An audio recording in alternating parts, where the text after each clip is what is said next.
Early in the morning, totally devoted. Welcome back to the GOAT Pod. If you're still here, episode 3, pretty special. I got Lil G's mom in the building, Miss Darlene Bahri. Thank you so much for coming by tonight. Thank you for having me, Pierre. It's really an honor to be here. It's an honor to have you in our set. You're the original GOAT. She is the greatest of her time. For those of you who don't know, she's an educator. She is a wonderful mother and somebody that empowered Lil G to develop her skills. So I really want to thank you for everything that you've done for us. Thank you. I appreciate it. And she likes all of our videos and follows GOAT Media. You should too. Follow, subscribe, and share it. And give everybody something to talk about because, you know, we bring in the content. So I really appreciate all your support.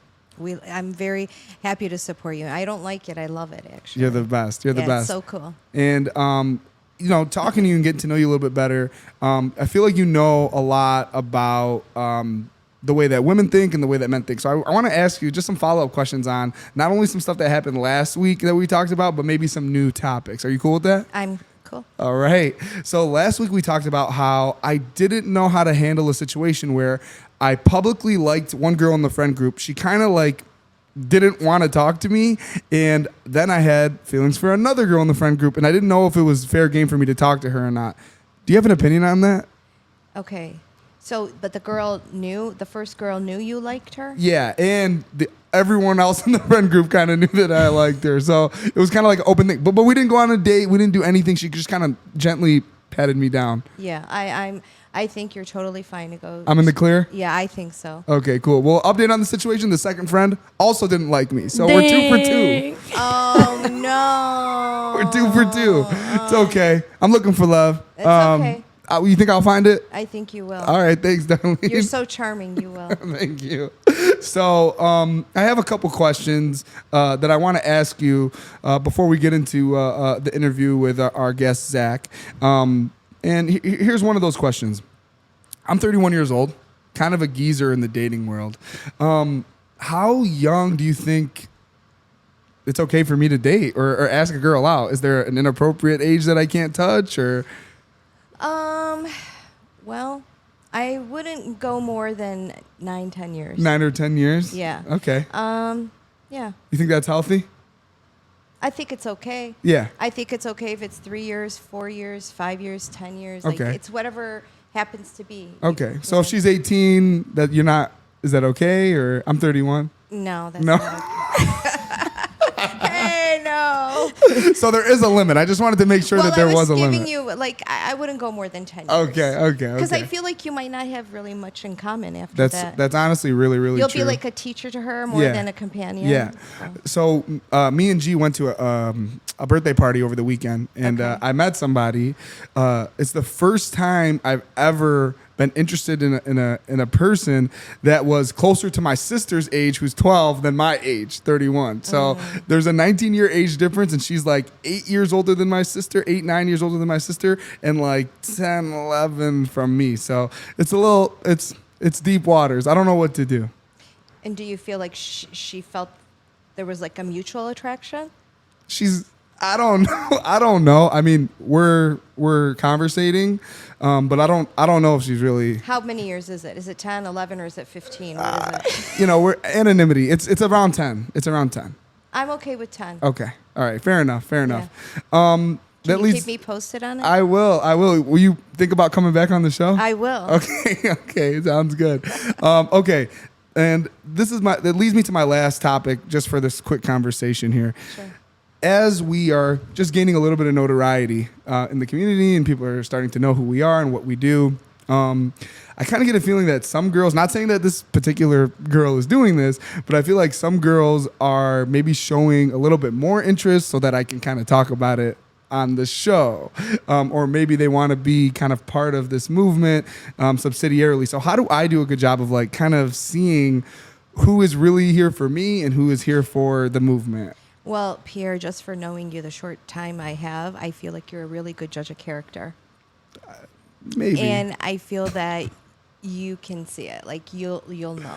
Okay, I hope so. There people want to be part of GOAT Media right now. I'm gonna be honest with you. There's a lot of people that want to be on the show. There's a lot of people that want to be part of this wave because we are waving right now. Well, you're a star now, and people like, to be with the stars. I wouldn't start this company if I didn't believe it, but it's funny to hear you say it. Yeah, you're a star. I'm gonna buy it. Yeah, you're looking at a star, a superstar. Yeah, you're the GOAT. That's right. That's right. And it takes that mindset to do anything in life, whatever you're gonna be successful at. If you're a mathematician, if you're a doctor, you have to believe you're a star for you to be one. Yeah. A quick story. I had just finished high school, and somebody told me, "Oh, you're not going to get married. You're not going to go to college. You're going to get, married at a really young age, and you're just not even going to bother with college." Boy, did I'm going to prove her wrong. Right. Yeah. Yeah. And I went to school. Got a 4-year degree. And so I'm always the one that believes, prove people wrong. Absolutely. When they don't believe in you. Absolutely. Your support means the world to us. Thank you so much again for coming by. I know it was short and sweet, but I think we kind of broke the ice. You might be down for something a little longer next time. For sure. Okay. For sure. Thank you for having me. Thank you, Darlene. Thank you so much for everybody watching. Remember, like, subscribe, share it, follow us. Join the movement. We're going, man. Get part of the goat herd, man. Come with us. Go ahead and we'll move it on to the interview. We'll lay up. Early in the morning, totally devoted. Welcome back to the Goat Pod. Very, very, very special guest today. Brighton's finest. The man, the myth, the legend, Mr. Zach Nichols. What up, my brother? Not much, man, but it's tough to follow, being introduced like that. Hey, from one goat to another, you're in the right place, my guy. No, I'm happy to be here. It's first time for me in a long time. 100%. And being Michigan natives, isn't it great to be able to have a podcast studio here in our state?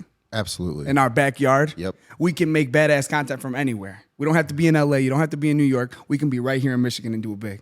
Yep. I just got to convince Jenna of that. Well, she's been a trooper. Oh, for sure. Give her credit. No, she just definitely. Yeah, she likes New York. Who doesn't? Who doesn't? I mean, the traffic is just unreal. Not ideal. Yeah. Not ideal. So I definitely want to ask you more about Jenna. Jenna, we love you. Thank you for all the support. For anyone that doesn't know, I'm going to give you a secret about Jenna. Probably the best baker I've ever met in my life. Really?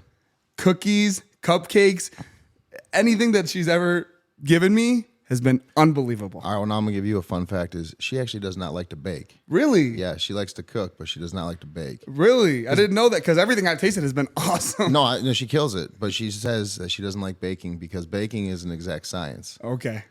And well, you have to follow, like cooking, you can kind of get away with artistic. a little more here, a little more there, but yeah, she's not really big on following directions. No, for sure. Being told what to do. So when she's being told to do in a baking thing, she has to follow it exactly. I think she struggles with it. That's what I think. But honestly, one of my favorite movies is Ratatouille, and the whole movie is literally based on the rat not following the recipe, and he has the baddest food in all of Paris. So Jenna, keep doing what you're doing, girl. Keep doing what you're doing. Never even seen that movie. I've never seen any cartoons after about 90, whatever. Like Lion King was like the last big one. Toy Story. I saw Toy Story, and that was it. That was the last. Toy Story 1. I didn't see any of the other ones yet. Well, I don't know what Anthony's going to be into, but he's definitely going to probably see all of them because Jenna loves Toy Story. Oh, man. Everybody, if you've seen the show and you've seen all my sets, I'm a big Toy Story guy. So, Jenna, man, you just keep going a notch up every single time. So, her and her brother buy the collectible. Oh, yeah. Oh, yeah. It's a thing I didn't know about. Big time. We're hardcore because I think, how old is Jenna? Jenna was born in... She's 91? Is she 91? 92. Oh, 92. Okay, yeah. So she's born on New Year's Eve of 1992. Got you. So that's a beautiful... minutes from 93. It's very confusing. It is. She's both. She's both. Yeah, she used to test me all the time. Like, when's my birthday? And it's hard. It's like that day is tricky, and you're like 19, but it is 12/31. Yeah. 1992. Yeah. Imagine I got that wrong. Never. We'd have to scrap the whole thing. Yeah. No. We're on pace.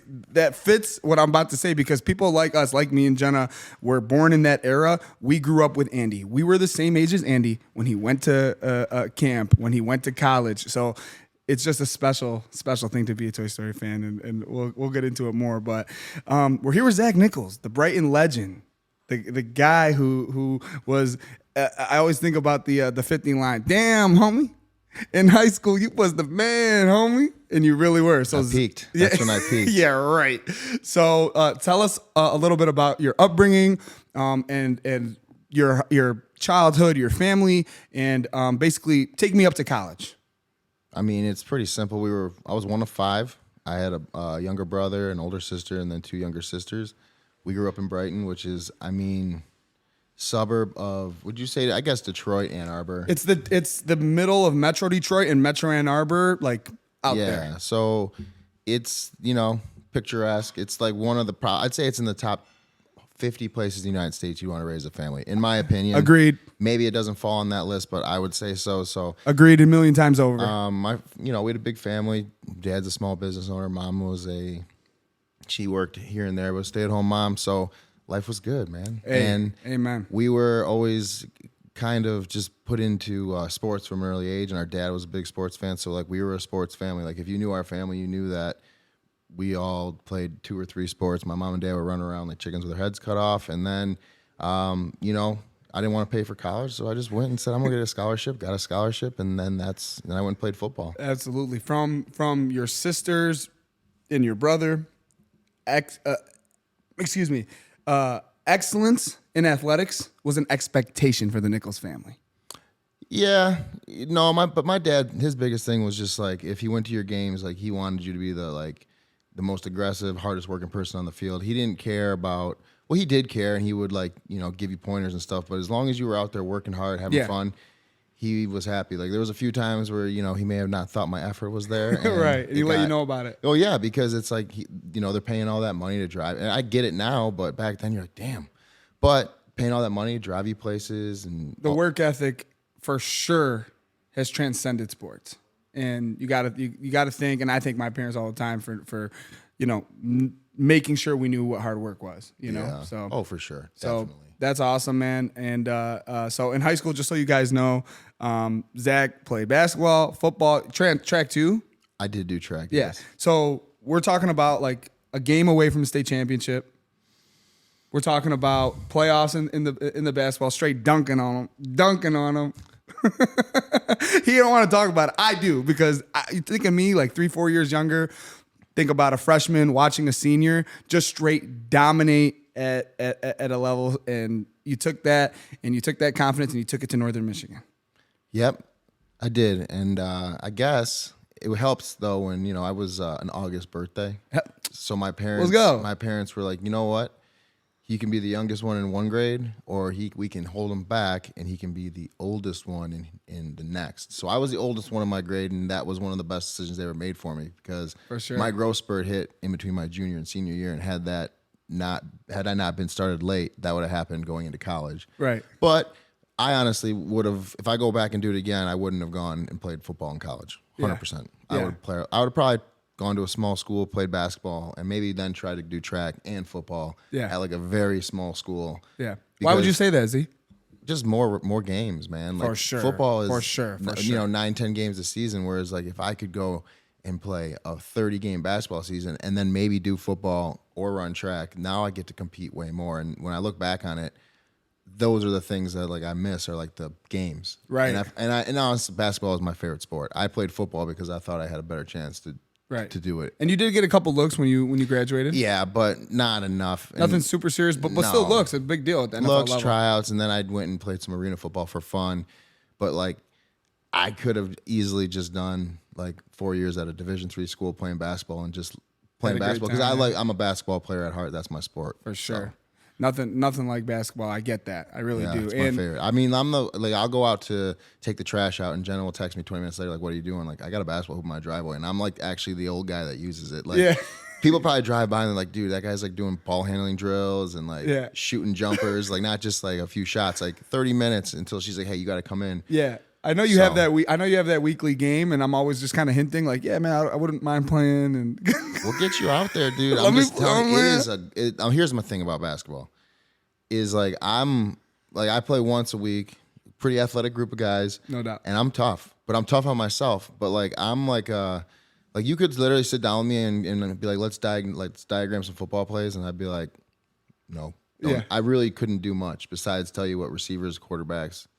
Like I'm not doing any lineman stuff. Like I'm not drawing up defenses.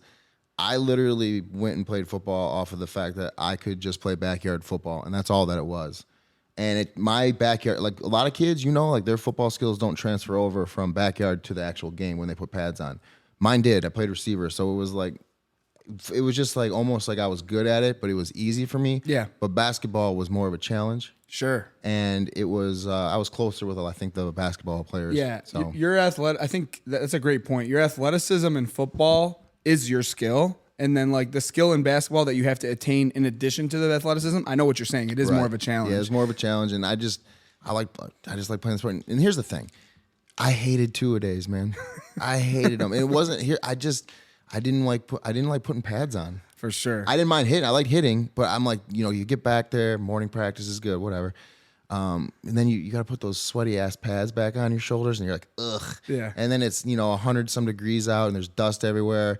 But I'll tell you one thing: I never once didn't want to go into a gym and play basketball or do 100%. basketball work. Like whereas football, I was like, man, my buddies are at the beach. They're at Lake Michigan, and I'm here sweating it out with a helmet on, getting headbutted by crazies, Literally monsters. The thing that's special about basketball for me, and I think everyone would agree, it's the universal language. You don't need to know how to speak to somebody. You need to know how to pass it, how to dribble it, how to dunk it, how to shoot it, and it's just the best. So I'm glad to know that. Didn't know that about you. Yeah, I'm a basketball player at heart. I love basketball. You couldn't I just going back. It's like I didn't need that. For sure. But I loved it, and I love football, and I love game days, but I think I was my passion was basketball, so I should have just gone with that. And maybe played some football on the side and stuff. I could have been a D3 Bo Jackson for sure. It worked out for you. So once you left college, tell us a little bit about your path before getting on TV. Oh, yeah. So, no, I was just kind of got done with college, cut from a couple of teams, cut from the CFL. So I started playing some arena football and doing some personal training, working for a physical therapy company. And I actually filmed an extra role in a movie. What movie? It's called Touchback with Kurt Russell. Okay. I ended up almost getting some that. lines, but I didn't look mean enough. I was too nice looking. I was a football player in that movie, and I did that. And then I kind of got my creative, maybe I can make a career out of being on TV. And so, I just I went wherever the winds blew me, and that happened to be a casting call in Ann Arbor. Yeah. Who let you know about this casting call? Did someone reach out to you, or did you put some feelers out there? No, it was it was on a bar. It was at a bar, and they had a flyer. And I was at the bar, and there was people there the day before, and they were like, "Hey, you what? You come here tomorrow if you want to be on TV." And I had already been asked that for the same show in college. They were doing a thing at a bar and where I was at, and some lady came up to me because I was probably doing something stupid. Right. She said, "You want to be on TV?" And I was like, "No, my dad would kill me if I drop out of college to be on TV." Yeah. And so then I showed up to this casting call hey, why not? Arena football is cool, it's fun, and I don't really care if I'll quit my job tomorrow to be on TV. Right. When you're 23, 24, being on TV sounds like the coolest thing in the world. Right, well, kind of is. It was pretty fun. Kind of so is. I was like, all right, I'll give it a shot, and it ended up I got my 15. I stretched my 15 minutes into 10 years. And it's a career, And so I want to know what is the process, because I'm sure a lot of people showed up to that casting call. Yeah, probably. And they took one Zach Nichols. Yeah. So how'd it go? So I showed up, and I went. It was at a bar in Ann Arbor. I couldn't tell you which bar. You got there, and you go to a door, and I forget. We they take a group of you out. So the line is wrapped around the building, but I had been given a thing that said preferred. Yeah. Walk to the front of the line. Yeah, you had you had that access. I was like, Benedesti would like that. You got that right. access. And so there's a line of people, but then I noticed there was probably 20, 30 people with these same things. So I was like, whatever. So they took us into this room. They gave us a piece of paper, and they said, fill it out. It was your name and some short questions, where you and you sat in a room, and then they took everybody, and they took they came in the room, and you just said went around the circle, said your name, turned this paper in. Then they were like, okay, Zach, now 5 names, you're coming with us. So we went with them. We went into this other holding area, and we were given a little bit more information to write down. Mm-hmm. They're like, fill this out. And then they're like, all right. And so then from there, they took 1 or 2 of us from this group, and they brought us up the stairs. And this bar was a multi-level bar. At this point, you're talking about 3 levels of elimination. So far, yeah. And I'm just like, what the heck? And mind you, I have to go. It's like 8 or 9 in the morning, but I'm going bird hunting at 11, like at noon in Heartland. Like I'm gonna go shoot some birds, right? Yeah, so that's all that's on your mind. yeah, so and then I had a football game the next day, an arena football game the next day. So and I had to do a fundraiser that night. So I was kind of like, I'll show up just to tell everyone like I did it, just to like, cause like after I got on the movie, everyone's like, oh, you got to do this, you got to do that. And I never really wanted to do the movie. I just went there because I was not working that day and my dad made me. And then I was trying to sneak out when the guy saw me and was like, no, you're going to come here. And they made me run my 40 and do some football drills. And then it was like, I actually got a couple extra like spots on the movie, not just like action shots. But anyways, so I would just want to like, I never really want, I'm like, no, they don't give it. No one wants, who cares? Like, I'm like, they're just going to tell me to go home. So I'm there and they're like, okay, come with me. It was me and 2 females. And we went up to this other level and we're sitting at this table. And now we have like we got to fill out something else. Like they give us this big ass packet, and this packet is so thick. It's like this thick, like it is, and it's essay questions. And I'm like, no. Yeah, right. And I'm telling you, dude, people are like writing all over these pages and like giving them like the hard sell. Oh yeah, and then I'm like, no. And then they stopped us, and then we went around the table. And they were like, okay, go around the table and say 2 things about yourself. And I said my name, and I was like, I play professional football and have a full-time job. And I might have said something else, and then I started feeling, oh no, we said that. And then they took us to this room, and they gave us the packet then. But only a couple of us went from there. So I start filling out this packet, and I'm looking at my phone, I think it was a flip phone. Yeah. I'm looking at this phone, and I'm like, dude, I got to get out of here. There's no way. And so I was like, gotta kill some birds. I was like, hey, like raised my hand like I was in class. And I'm like, not doing this. And she's like, well, and I mean, everyone else up there is like hammering it. Yeah. And I was like, I don't got time for that. No. Like these are essay questions. Like you're not just asking my opinion.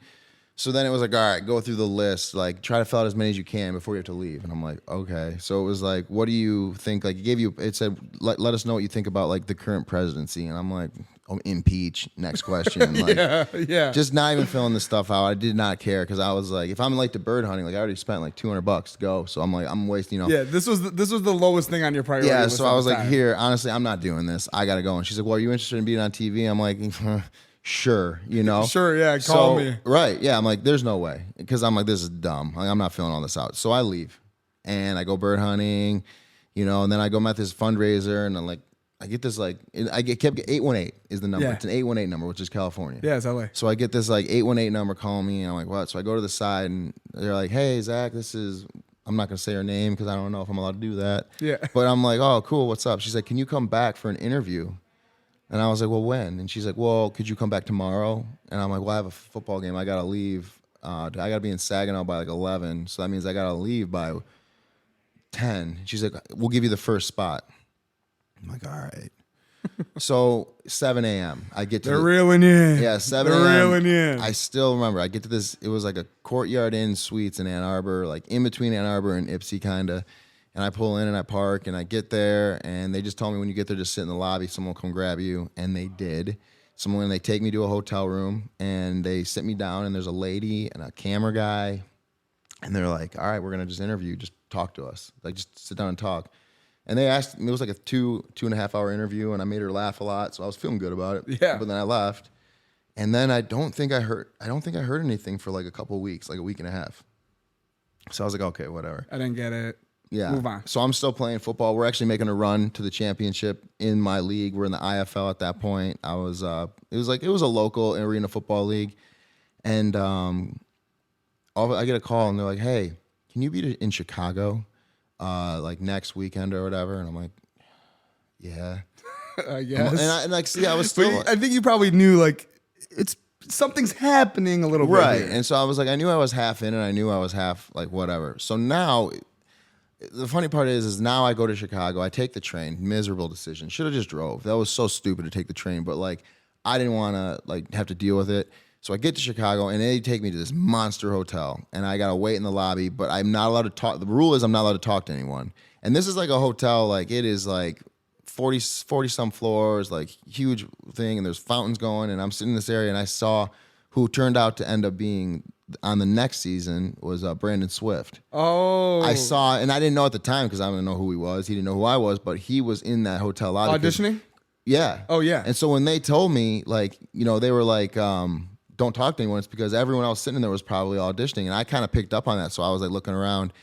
And I did another interview, but this time it was the guy, and I didn't feel like it went well at all. Like, I don't know his name. I didn't know who it was. I just got taken up to another suite in the hotel, dark room, sat in front of this green screen, and the guy just talked to me. And I didn't feel good about it. I'm like, ah. Why? Why didn't you feel good about it? Because he wasn't like girls laugh at my jokes. He wasn't laughing. Right, he like, wasn't having it. Yeah, I was trying to like girls will. It was just like you just have to like be charming. You just got that thing Yeah, with girls, and I and think with this a guy, they can kind of take it the wrong way. Well, not just that. I think he was trying to be like, I'm not gonna like give you anything. I want to see how far you'll push it or whatever. Yeah. And I was like, all right.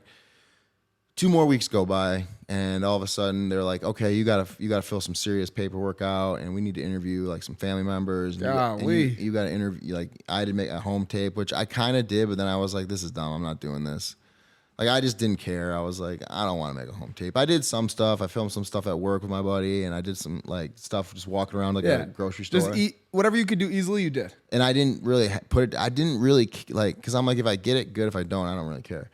And then they talked to my sister, and my sister probably sealed the deal. She told them like I was really good at getting under her skin growing up, and I would do whatever I could to get a reaction. And so then they call me another, a couple weeks go by, I hear nothing, and they're like, hey, can you come out to California?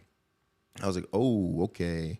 And they flew me out, put me in a hotel. I stayed at, I had to do all these like medical tests, psych exams, and man, get on TV is crazy, man. And then I got walked through the BMP, I probably didn't even shit. So I got walked through the production company's like building, and I saw some people that I'd seen on TV in there. I was like, well, this is crazy. And then I got an interview, and afterwards they were like, dude, don't do any hardcore drugs because you just stay clean for the time being, because they're like, you have a good shot at getting on this one. And I think they told me the location at that time too. And I made an ass of myself because I think I just was trying to act like I had done some research at that point. And I'm like, okay. And they're like, oh, you're going to go to San Diego. And I was like, oh my gosh, that's awesome. Just like, I think I said like, just like the guy that got punched in the face, which was Danny, who was in Austin. And so I think they were like, this kid's gold. Yeah. He knows nothing about what he's getting into. So anyways, yeah. And then I didn't even know at that point. I went home, and I was, a couple weeks go by, and they're like, can you be in San Diego in like a week and a half or 2 weeks? And I made it happen. You made it happen. And I made it happen. And that is how. If you don't mind, I'll just crack this real quick. Hold on, let me hear that. Oh, wow. Yeah, just my throat's getting dry. Enjoy that. Yeah. Enjoy that little PBR. Gotta love it. PBR, hit us up with a sponsor.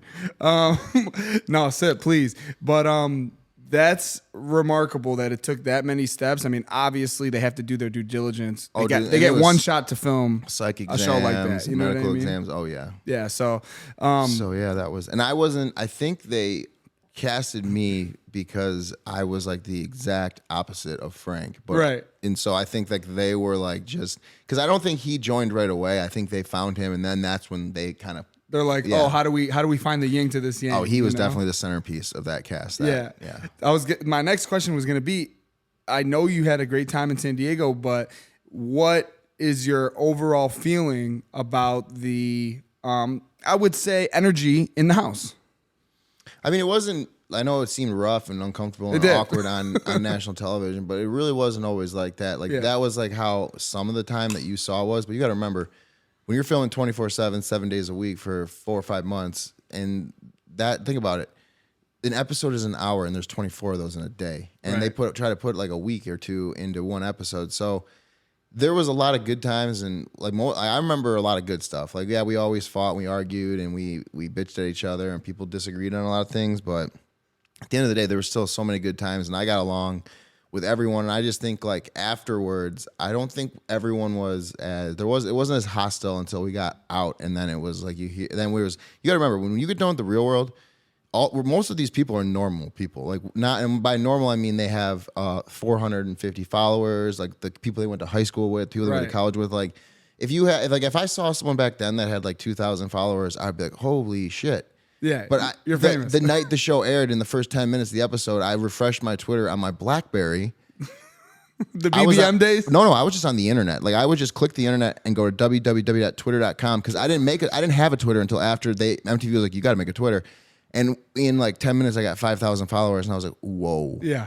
This is serious, man. This is big time. I was like, I'm And the coolest. you were. And all the comments were negative, and I was like, oh, so they're following me because they hate me. And they want. Yeah, I was like, by episode 3, I was like, oh, everyone wants to just talk shit. Yeah. Well, the good news is, and we say it all the time here in the office, is good or bad, keep talking. Keep talking, y'all. Keep talking. I stopped caring a long time. But you know what made me feel better? Anytime someone hates on me, I go to their profile and look at their photos, and I'm like, I'd still rather be me. Yeah, 9 times out of 9. Oh, dude. Yeah, 110%. I'm like, still rather be me. Yeah, no. 100%. With all the problems you think I have, still rather be me. For sure. Well, that's great. Do you still keep in touch with anyone from SD? Actually, yeah. So not really well, but on his birthday, and every now and then I hit up Frank, just tell him like, hey, what's up? Like, hope you're doing well. So that's like, especially with everything that's going on in today's culture, Frank was really pushing the envelope on being himself. Like, he was one of those first icons for me I saw on TV that was like, I'm unapologetically myself. And that kind of matched with you, even though you're on different sides of the spectrum. So what did you learn from like being around somebody like that all the time? Like being around someone with a different sexual orientation that was unapologetic about it, and basically still like being someone that did have a different orientation, but also being aggressive. Because I think a lot of times they have a connotation of being like weak or soft, but he's a tough son of a gun, the toughest. Yeah. And honestly, he's hysterical. Like, he's the type of person that he's the life of the party. Yeah. And like, yeah, every now and then I would say something dumb, or he would try to get under my skin, and we'd go at it and we'd bicker and we'd fight. But at the end of the day, like, all things aside, like, he's not that much different than me. He's a college and high school football player. His dad's a business owner. His dad and my dad were both the kind of dads that were on you and expected you to work hard. So it just, honestly, like, you just don't care. And I'm like, he's like, and that's the thing now is like, obviously we fought on the challenge because no one wanted to go home. Right. But at the end of the day, I just appreciate everything that he brought to my life. Yeah. And that perspective. And like, we don't have to agree on everything, and you can still have that, like, that mutual love for each other. Yeah. And like, that's the other thing is the thing about Frank is he never made you like, besides like when it's like culture shock, boom, being thrown into that house in that situation, everyone is like, whoa. But then like outside of it, he's the most, like, if you hang out with him outside of being on TV, like, he's so chill and like fun, and he's the most hospitable person, and like really just like a heart of gold. So like, honestly, I look back on those times and I laugh because I'm like, well, I was super immature and stupid. And I mean, he was also coming out of just being in college, right.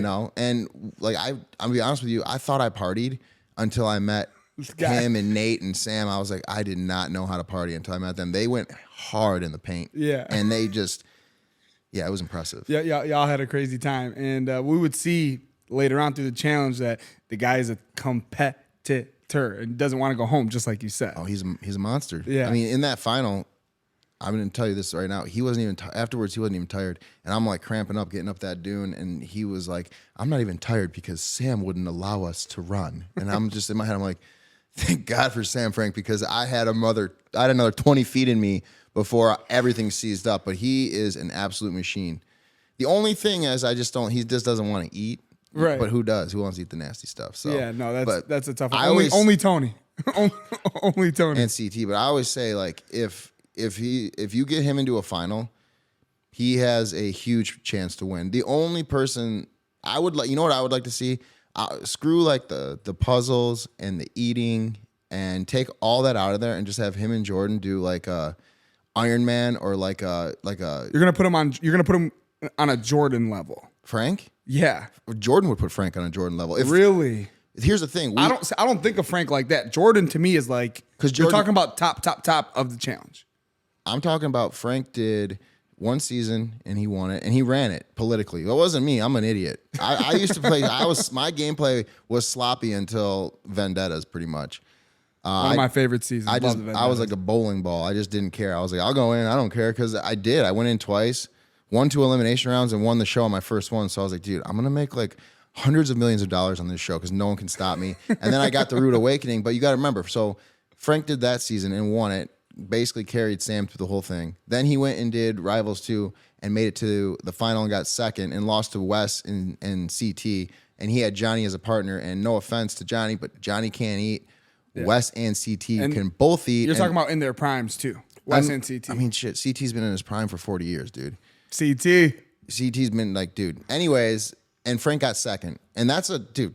If you lose to a team of Wes and CT, yeah, okay, you got second, and then his third one. Remind me to bring that up during the LeBron talks, but go ahead. His third one, they took him home because he had like the flu or so he had influenza or his lungs, he had pneumonia, so they sent him home. But that was free agents, and like I think back on that, and he said like, they just sent the best player home. Like now it's wide ass open. It's like if you weren't thinking that in the moment, like I was like shit, now I can win.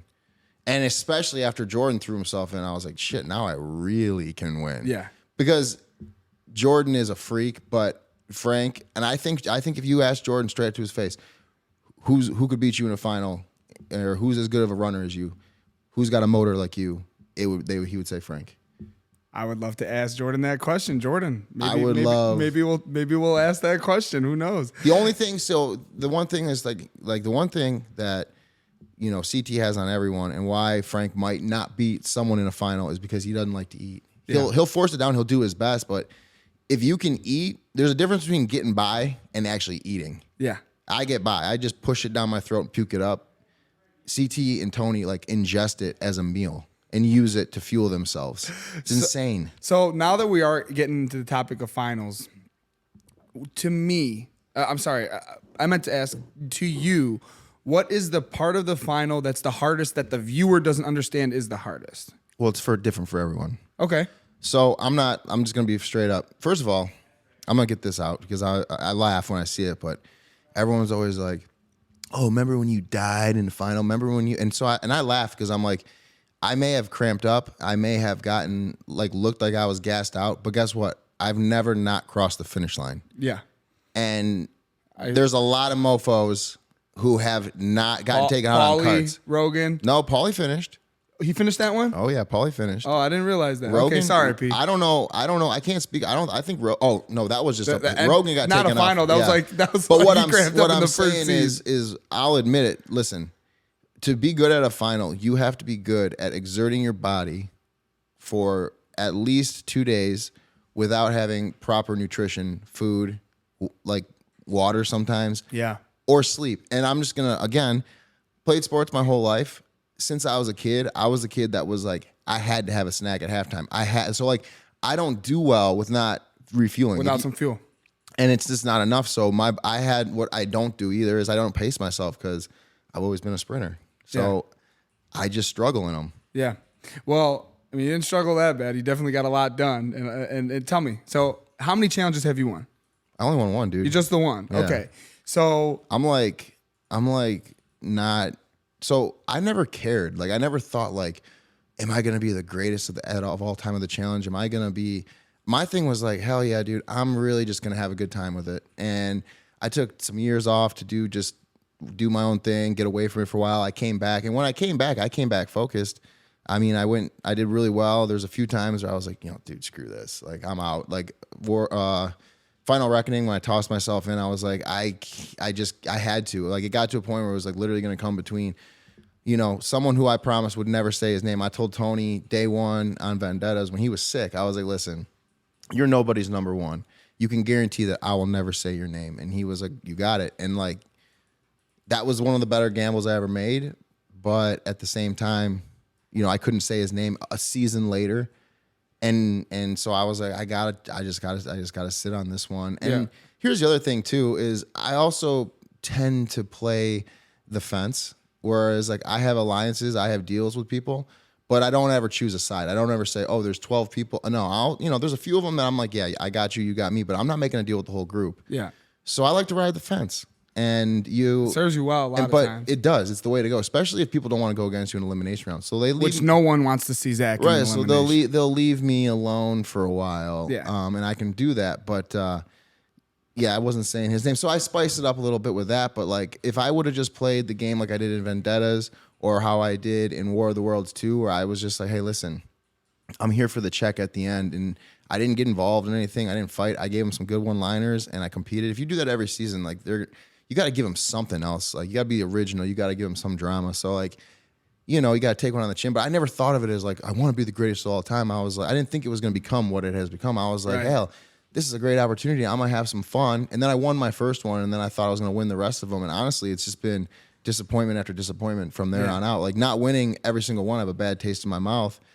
And it's like, you know, it just didn't come. It just, you know what? It's just crazy because I get why a lot of these like young athletic guys are struggling. Like, because I had that same mentality where I was like, dude, I was pretty much a professional athlete. Like no one's going to touch me. Right. And then something comes up where it's like, but the challenge is not a professional game. So I get that frustration. Technical, it's a social, it's a mental, all wrapped into one. Oh, it never. So what happened when I first started, it was like, yeah, you're going to play a game and then you're going to have a good time.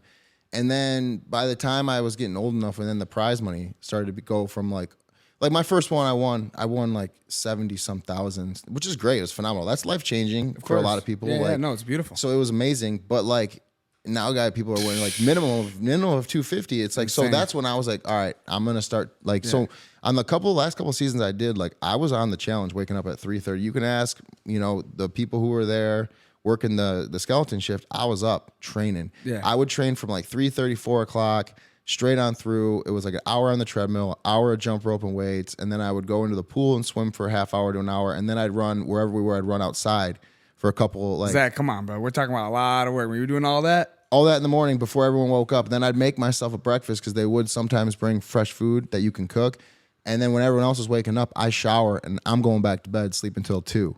And then I wake up and stretch and do my thing. Those are on the off days. So I was, dude, on War of the Worlds too, I was in the best shape, like cardiovascular of my life. Like I just look at that. And if you look back at that season, I start out, I come in, I look like Zach. But by the end of it, dude, I look like Rocky in Rocky 3. Yeah, dude.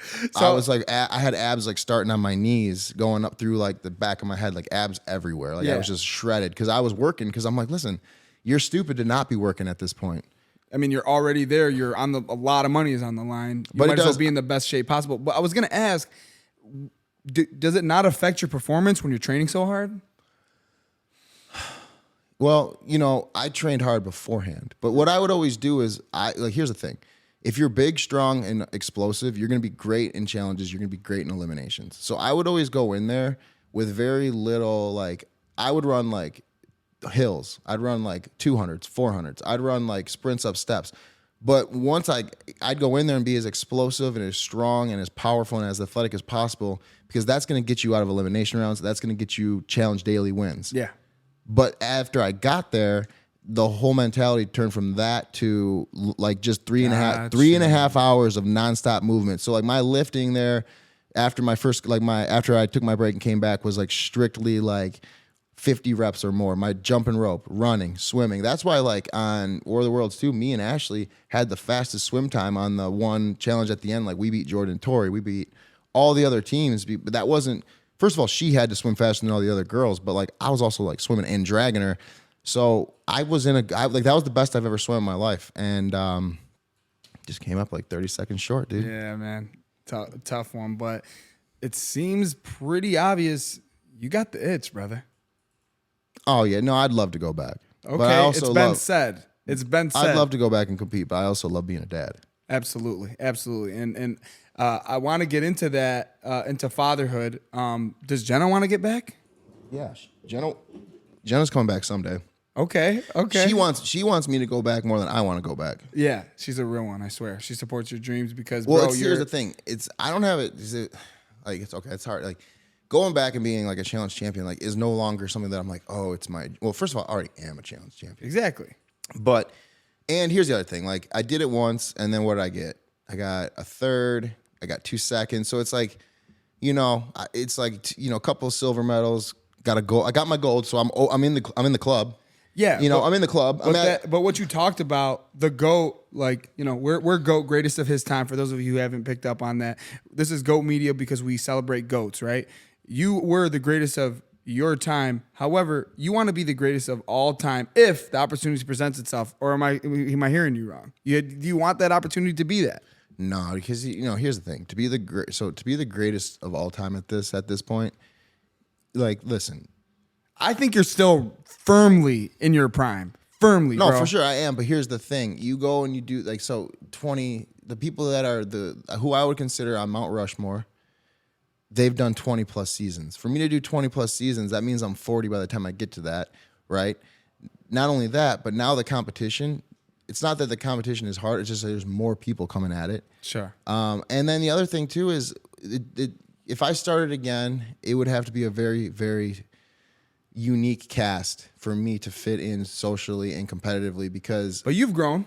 the only way, yeah, no, for sure. No, I'm saying unique in the fact that I feel like going back, you'd have to like re-earn the stripes, and they might come for me, And here's the It thing. might be an advantage though, because they For might sure. see you sleeping. They might be sleeping for on sure. But here's the other thing. I don't know if I could, like, I just, now that I have kids, I'm like in my head, I'd miss them too much. I'd wonder what I'm missing. I'd wonder what they're doing. So I don't think I could go back and be in it 100%. I couldn't give 100% anymore. Well, let's go back to, we'll come back to the challenge. How's being a father, bro? Congratulations, It's the my best. man. It's the best. It's tiring, but it's the best. Yeah, tell us about your kids and your wife and everything. How's it going? I mean, Jenna's just like mom of the year. Absolutely. She just loves being mom. She kills it. So it makes my job really easy. We have a 18-month-old son. Well, he's a little older than that now, Anthony. All boy, just rough and tumble, jumping off things, tackling me, wrestling. Tough kid. Yeah, he's dense. He's dense. He's hitting his head a few times, doesn't even faze him. And then our daughter. He's talking too, man. Yeah, he's got some words. We're working on that. And then our daughter Liliana, she's beautiful and sassy, and already has like total attitude. Yeah. Like she always just has this look on her face, like she's just not impressed with what we're doing. Like, what do you like? You know what I'm saying? Or like she'll like give you a laugh sometimes. That's literally like just like, okay, leave me alone, ha ha. But she's she's cute as shit, and it's different because it's like my daughter, and I'm protective of her. How did being a father change the way that you look at life moving forward and your past? Well, in a lot of things you do in your past, you feel bad once you have kids because you're just like, damn, like I have kids now. Like you don't want them to ever hurt, and you think about maybe times where you did things to hurt people's feelings, or or anything, just mistakes you make. So you definitely think about that, and I just worry all the time that we're doing enough and we're there. And It's okay. As a Catholic, you have confession, so just confess it, and you're good. Yeah, I'm a Catholic now. Yes, sir. Yep. My boy got the ashes, baby. Baptized in the faith. I love it. I love it. Yeah. But bro, it's look. I'll just say this, man. I know you. You're a good dude. You have good in your heart, and you're gonna be an amazing father, more than you already have. So Well, that is the number. appreciate That is the number one priority in your life, and Yeah. I'm glad that you said that. More than the challenge, more than work, whatever. Fatherhood, number one, because that's how our parents were. Yeah. I just when Jenna takes me to visit her parents, and I gotta stay home and work, and I miss them then, and I get to see them and talk to them and FaceTime them. I couldn't imagine being like, here's 10 minutes a week. Literally. They're all looking different. Anthony probably would grow up like 3 years in that span. Mm-hmm. So we'll see. I would love to, and I've talked. But you'd also be doing it for them too, to make their lives better and to give sure. them opportunities. And Yeah. I was on the. I mean, I've discussed going back at least for All Stars. Me and Mark talked about that, but okay. we'll have to see. All right. Well, I have some challenge related questions I want to ask you. Are you ready for some? Yeah, let's rip and fire. All right, let's rip go. them and rip them. All right. So you have a starting 5 of challengers in their prime. Who's your starting 5, men or women? Okay, so is it 5 guys, 5 girls, or is it just 5 people? Put together 5 people. Okay, how about this?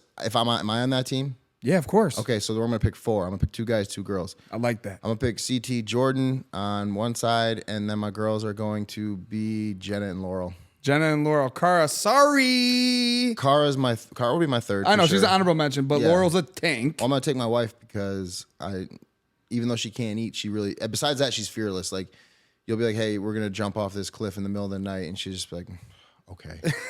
Well, She's got some gas too. Like one thing that gets me excited about your kids is, bro, your wife got wheels and she's got strength and she has it. Well, that's the thing about Jenna. If you get her to a final, there's no one better in the final unless there's a ton of eating, because she won't stop and she can maintain a pace.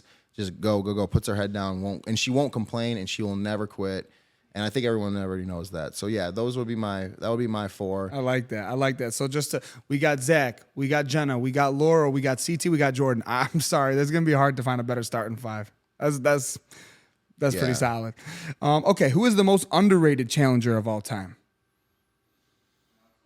Are you going to say Frank? Because, I mean, you I put don't him on think- Jordan well, level. I don't think he's underrated. Oh, you don't? Okay, I wonder what the people say. Yeah, I guess like that would probably be my answer Give me another one since I took it from you. So most underrated, jeez. I don't know if they're really like underrated. Someone that you think is better than this consensus, or maybe people that you talk to. Oh, I know you Hunter. Go Hunter. Yeah, yeah. Hunter. Hunter's a freak of an athlete. I would have said for you, because I know that you do think highly of Devin, but he won one. Yeah, Devin is underrated by fans too. Devin. I'm not a Devin guy. Sorry, Devin. Not a fan, brother. Dude, Devin's he's cool as shit, man. Yeah, I know that's your He's cool your as shit. boy. I could talk to him all day. He's hysterical. Dude, woke up one day, got done working out, and Devin's in the kitchen for like an hour and a half. I go back. Dude, I'm telling you, like this, like literally, I'm like, what is he doing in there? And then he's got Kyle cutting up vegetables and stuff, and Devin's shirt off. He's got his. And Is Kyle the craziest challenger of all time? No, not even close. No? Actually, no, it's close, but he's not the craziest. But anyways, Devin's whipping up homemade sauce out of fresh tomatoes, and I'm like, okay, this kid's cool. I can respect that. And then after that one beach challenge in Vendettas on the way back, I had just gotten the troika with Tony, and I don't know if Devin was playing me and just wanted to make sure it wasn't going in, but he got me going, man. We were making up like, we're like, all right, best 3-on-3 basketball team of all time, go. And then he was like, we're just going back and forth. We're like, and talking, he had me talking about sports for like a 2.5-hour bus ride. And by the time I got done with it, he's like, "No, am I good?" I'm like, "Dude, you're not going in." I think he might have played me, but I really enjoyed those conversations with him because he can actually talk sports. Yeah, like that's really dope. talk sports. That's dope. I guess like for us, like because the whole 2 weeks is fit into one episode, you forget like all the politicking and how, like he really could have been talking to you for 90 minutes just so that you don't vote him in. Oh, for sure he could have, but it got me because I'm like, dude, someone wants to talk about sports. Like, I can do this. Keep him in the house. Yeah. All right, cool. How about this? Who's getting one first, Nani or Anissa? Getting what, a win? Yeah. Come on, Nani, for sure. Nani, come on, babe. We all root for you. Here in Michigan, we all root for you. Man, come on, Nani. Nani's dangerous now. I swear. So the more you do, the better you get at them. And if you notice back in the day, if someone presented Nani with a puzzle, she'd freak out and wouldn't do it. Now, every now and then she gets a puzzle that she can't do, but if you see it now, she totally takes the bull by the horns. Yeah, she's a tank. I'm honestly, her growth has been awesome. Nani, let's get one. All right, who do you hate on the show but love in real life and or vice versa? Paulie. Paulie? I've like watching him on the show. You're like, dude, you're a lunatic. Something's wrong with you. Yeah. And then like even being on the show, like even like just like, listen, I understand. Like, okay, let's just say Paulie, because off the show, he's like, me and him have always gotten along. He played pro soccer, so I respected him for that aspect. And me and Cara, we have like a checkered past, but I still like have love for her. She's one of my good friends. Yeah. But like with Paulie, like the one thing I hate about him on the show was like, I get it, dude. Like you wanted to run the show, but you ran our team like into the ground. Right. And I look back on that, and I was like, there's two things. Like I could have raised a stink and then tried to switch or whatever, but in my head at that point, I was like, listen, I'm not throwing myself into elimination. Just want to make the money. I'm only here for the money. Like I'm not going to deal with the politics. I told him that. He didn't come for me. I didn't come for him. I let them do their thing, and it ended up being to my demise. And I just wish that we would have just kept like more. I mean, take more control of the situation, right? maybe? And just been like, hey, or I just wish he would have been like, okay, like we'll keep our alliance to a point, but like you still have to run a final with these people For sure. and like. I would say me, like me, Leroy, Cam, Ashley, and I guess like it's just like I don't want to throw Cara under the bus, but she didn't do that great in the first part of the final, and it ended up falling all the work. And I'm telling you, Leroy was a machine. Paul, but He wanted it so bad. yeah, that's what I feel bad for. But like, so but here's bad. the thing. You busted your ass, Leroy. But here's the thing. It all came down to whether you can solve a puzzle to get to the next day. So they did all that for nothing, and I was like, so it is what it is. But anyways, yeah, Paulie how would it be my goes. answer. Love him in real life, but like sometimes I'm like, all right, dude. Okay. Him and Cara still together? Oh yeah. Congrats, guys. Honestly, yeah. that's a big deal, man. Good shit. Okay. Leads into the next question. What does it take to make a relationship work outside of the house? Because in the house, obviously you guys are there. There's not the whole world, 6 billion people that are going to tempt you. How do you make it happen outside the house? You just gotta like not care what anyone else says or like not care about social media, and at least one of you has to be able to just be like, rise above it, and like sometimes that's me and sometimes that's Jenna, but like for the most part, like it gets to a point where you're just like, listen, like they don't understand, we're happy, we don't care. Exactly. And that's all. You just have to have like really thick skin. Yeah, that's for life, guys. That's just, you know what I'm saying? That's great advice. Okay, we got a couple more here. Does TJ have favorites? Oh, for sure. He'll never listen, like TJ, he's like, TJ is the real GOAT. Yeah, he has a job to do, but here's the thing. He still like knows certain challengers. He's known for 10, 15, 20 years. So of course, like he has favorites. That's like, obviously he doesn't, it's never affected the game or how, but like he's got people like certain people where like in between, like if they're not filming or like we're on ice or whatever, he'll have a longer conversation where other people, he just might not say anything at all. Like I sat next to him on a flight from Spain to Prague, and we had great conversation. Yeah. You know, like what am I his favorite? Doubt it. Yeah. But I know like I felt like he respected me. So yeah. No, he seems, I think everybody that watches, like we always want more TJ, but he plays his role as, I'm the host, guys. You guys are the competitors. I'm the host. Yeah. I'll see you when I see you. Yeah. And like it works. Yeah, he's good. It works. TJ, I want your job, bro. Whenever you want to retire, I want your job. I ain't gonna lie to you. All right, couple more. Why isn't the real world a thing anymore?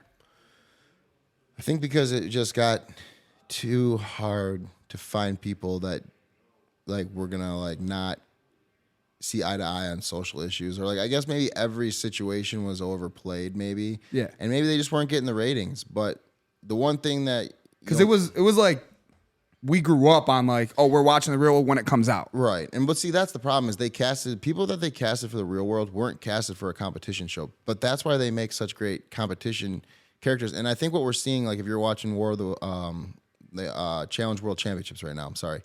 And you're noticing we need the OGs on there more than ever. And Kellyanne is proof of that right now. She's carrying the show. She's bringing the athleticism, the competition, and she's completely unhinged, which is what basically anyone who got on Real World is unhinged. That's how they got on. And will unravel at some point, but they'll show you a layer of themselves where like a lot of these people now are on there to build social media following and to compete, and they don't let themselves like they don't open themselves up and just give themselves like Kellyanne is giving the show everything, and she's like one of the stars. And you'll notice that that's why we need the OGs, because they were casted to be characters on a TV show, and then they compete, and then that's why everyone falls in love with them. You make such a great point, which is like nowadays they have layers, and it's not. We weren't about back in like listen, we didn't have Twitter back when we went on the Real World. We did it because we wanted the experience. And then we got put on the challenge, and then social media got thrown at us, and that changed the game. Yeah, now getting on any show is a business opportunity for anybody. Back then it was, and you said it like on point, which is it used to just be the experience, and money wasn't even. Did you get paid for the Real World? Like story rights, pennies, right? Yeah, like so less than I made. Like half of what I made that I made at my job. Nowadays, you go on the Real World, the social media marketing that you can do, you'll make crazy cheese. So. You said another thing, which is now they're casting athletes, not characters. Right. And I mean, like, I don't know. It's just also, there's like a culture to it. Like every show, like Survivor has their culture. Big Brother has their, that's why everyone's like, oh, that's a Big Brother game. Well, obviously they're playing a Big Brother game because that's what they did. Right. You know what I'm saying? But if you think about it, it's like I played a Big Brother game sometimes because like I didn't ever make like, I was very rarely like, oh, I'm going to join this side and was Ruha for a side. I was always like, I would always find strong competitors like CT, Jordan, Tony. I'd be like, listen, I'm gonna leave you alone. You leave me alone. I'm not gonna tell you what to do. We don't have to be like, oh, rah. If you know what I'm saying? Yeah. You learn those lessons. We can always, I could talk for hours about strategy on this shit. But what I will say is, the Real World's not a thing anymore because I think the ratings weren't there. And people I got you. Just stale. So that does lead me to my next question. I got two more here. The first one is, if you produce the challenge, what would you do to change the game and to make it better?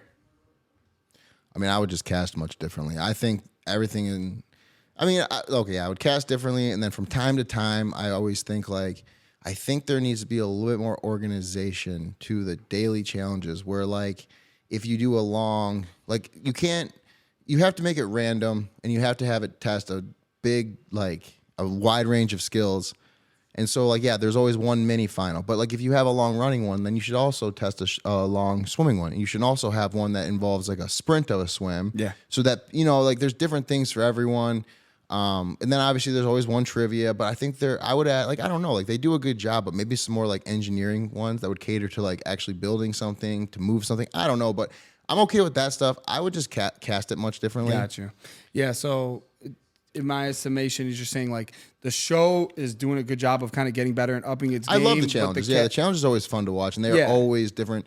I might tweak a few things here or there on like just from an exercise physiology standpoint and trying to make it like more well-rounded, but like I think they do a good job of that. But at the same time, there's just a lot of characters that I'm like, them again. Right. You know, I'm going to stay true to the OGs. I love seeing OGs on there. They're the people who brought the show to be what it is. So I think I always think that there should be a healthy like diet of them on every show. But then, like, I would just bring in like I just think also too when you're seeing like the same alliances season after season, like maybe trying to get it so you can't have the same people.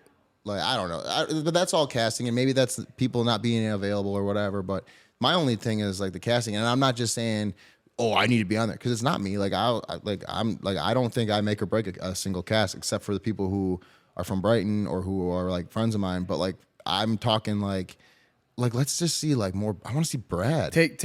I want to see Brad. Give yourself dude. a little more. I want to see Brad. Brad's a badass. I want to see Brad on every challenge I possibly can. Brad's a badass. Give yourself a little bit more credit, brother. You have a lot of following. You're a challenge champion, and no, for sure. But like, I'm not sitting here saying like hating on the cast because I'm not on it. Because you're not on it. I want to see Brad. I want to see like, dude. You know, I want to see more. I want Rogan.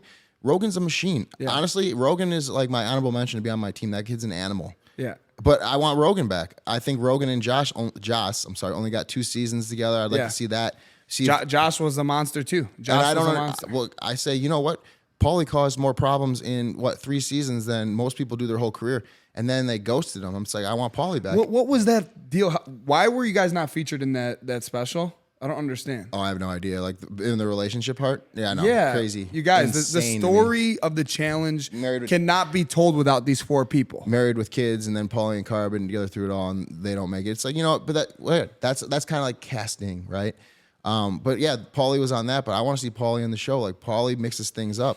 For sure. I want to see, I mean, I would like to see Leroy come back, and I know he said he's hung up, but I want to see him get one for sure. Oh, for sure. I want to see Leroy come back because when Leroy stopped like treating it like a vacation and started playing the game, he's dangerous. And you know, Killer Cam. What up, Killer? So my last question is whose physical appearance is most accurate on the show, and who looks completely different physically than they do on the show? I think everyone looks bigger on TV, and then when you see them in real life, they obviously aren't nearly as big as they appear.